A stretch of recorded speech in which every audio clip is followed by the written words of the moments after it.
அனைவருக்கும் வணக்கம்.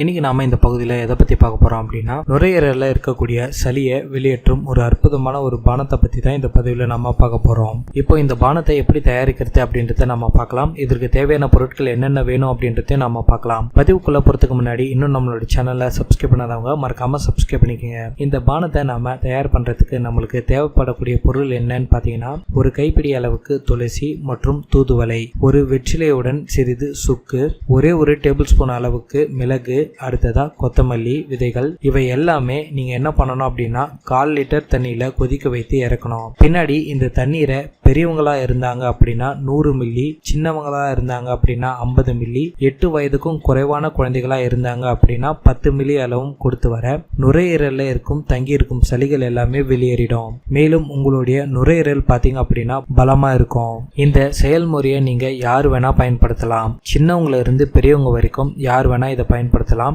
கர்ப்பிணி பெண்கள் இந்த பானத்தை குடிக்க வேண்டாம். மேலும் பிரெக்னன்சிக்கு ட்ரை பண்றவங்களும் இந்த பானத்தை யாருமே குடிக்க வேண்டாம். இந்த தகவல் உங்களுக்கு பிடிச்சது அப்படின்னா லைக் பண்ணுங்க, ஷேர் பண்ணுங்க. மேலும் இந்த தகவல் ஏதாவது டவுட் இருந்தால் கீழே இருக்கிற கமெண்ட் செக்ஷன்ல கமெண்ட் பண்ணுங்க. மேலும் இது போன்ற வீடியோக்கள் நம்மளோட சேனல் அதிகமாக இருக்குது. அதனால இன்னும் நம்மளுடைய சேனலை சப்ஸ்கிரைப் பண்ணாதவங்க மறக்காம சப்ஸ்கிரைப் பண்ணிக்கோங்க.